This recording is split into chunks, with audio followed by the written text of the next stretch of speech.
In this video, we just want to go over a triple integral that has some bounds that are variable. Now, I don't have a story problem with this, but in this particular example, we've got some function of x and y here. So maybe this represents the density at that point over this region. I don't have a picture. It might be interesting to think about what this region looks like. That would be a good exercise, actually. You've got z ranging from 0 to this value. What would this value, z equals this value, 2 minus x minus y, what would that be? Z equals 2 minus x minus y. That'd be a plane, right? So you could actually go to some 3D graphing utility and put in the plane z equals this, and so we're going to go from 0 up to this plane, or down to that plane, depending on our region. And then this would be your region in the xy plane. So x is going to range from y to 2 minus y. Those are two different lines. So you'd have to graph the line x equals y and x equals 2 minus y, and let x go from y to 2 minus y, and then y go from 0 to 1. That would be a great exercise to draw this region. All right, so what we're going to do is go through this integration. So in this example, maybe we're finding if this was the density of a particular point in this region, then this would be the density times the volume, which would give us the total mass. That would be one application of this type of problem. All right, but I just thought it'd be good to crunch through one of these. So let's start with our inner integral.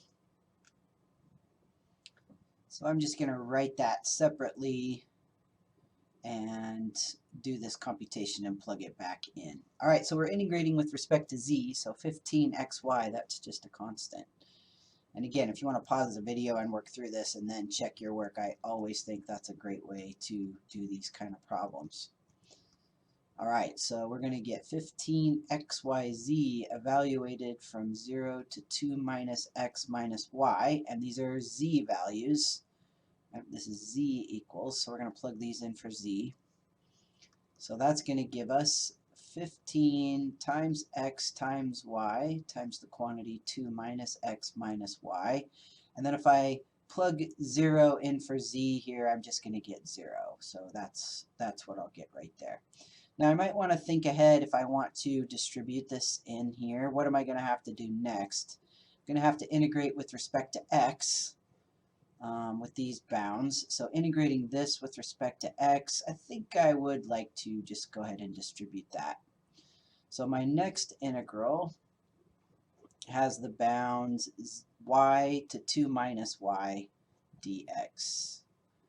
All right, so y to 2 minus y, and I'm going to distribute that 15xy in there. So get 30xy minus 15 x squared y minus 15xy squared dx. All right. So thinking about everything as a constant except for x, I'm going to get, this will be 1/2 x squared, so I'm going to take 30 divided by 2.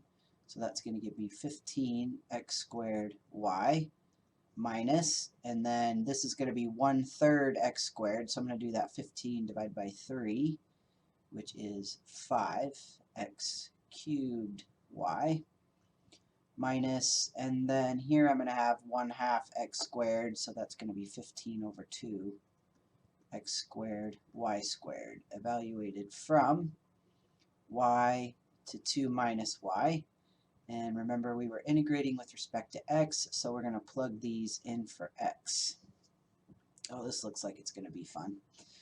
All right, so we have 15 times 2 minus y squared y minus 5 times 2 minus y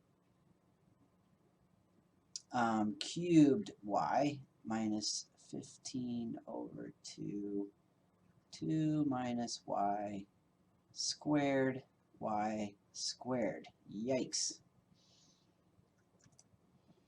As I'm putting this in, I'm thinking, would it have been a good idea to change the bounds of integration and maybe integrate this with respect to change the order of integration, I mean, and then we'd have to change the bounds, and integrate this with respect to y first. I still would have got a y cubed, you know, maybe it would have been a little bit nicer because I just have these with y's, but still would have been some work, so we're already here. So this is the first part of it, and then we're going to have to minus, and then plug y in for x.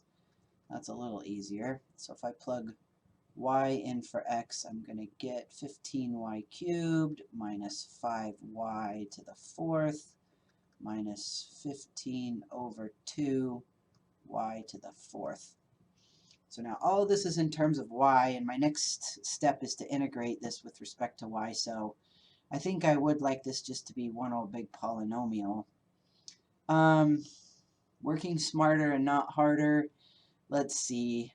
I do see that I've got a common factor in this first parenthesis of 2 minus y squared.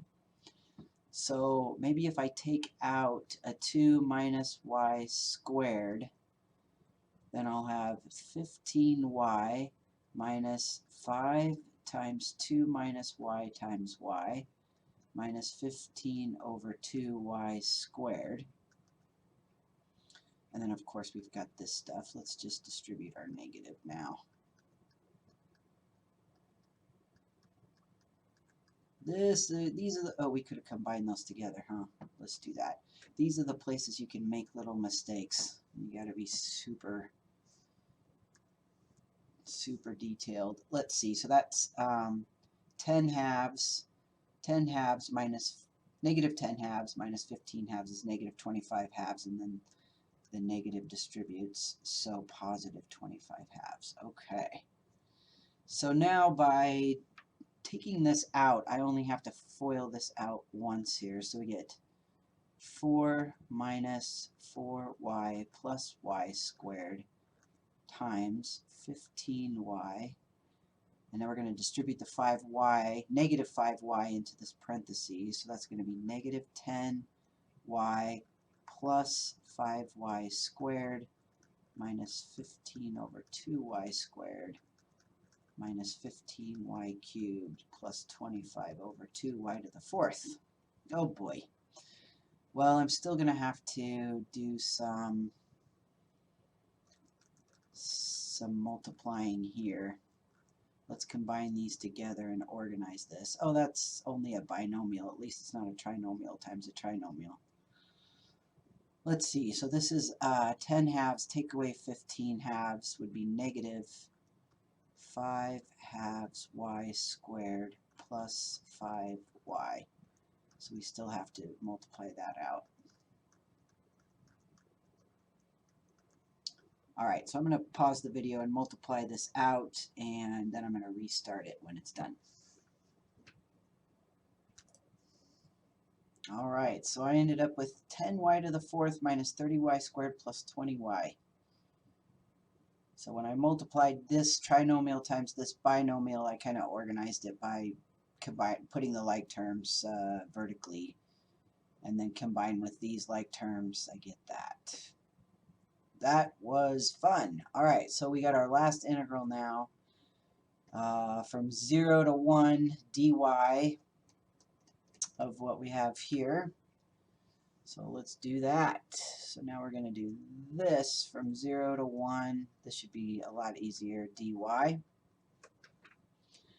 Let's see, so 10 divided by 5 is 2y to the fifth minus 30 divided by 3 is 10y to the third. 20 divided by 2 is 10y squared, evaluated from 0 to 1. So for 1, we get 2 minus 10 plus 10. For 0, we get 0, so the answer is 2. 2, after all that. That was pretty exciting. So I think what I would like to do now is actually talk about looking at this region. I think that would be valuable. So we evaluated this integral, but can we picture what this solid would look like? Let's actually do that. So let's start by thinking about the region, this D of A region here in our plane. Okay, so we'll go do the Z business using some 3D graphing utility. But I want us to think about what this region is here in the plane based on these bounds. Okay, so if you want to pause the video and see if you can write that out, go ahead and do that. So we have our xy plane here, and our bottom value here is x equals y. So that's just going to be given by this line. So now let's think about this line up here, x equals 2 minus y. Let's see, x equals 2 minus y. So let's move the y over here, and let's move the x over here. So we have a y-intercept of 2, y-intercept of 2, and a slope of -1.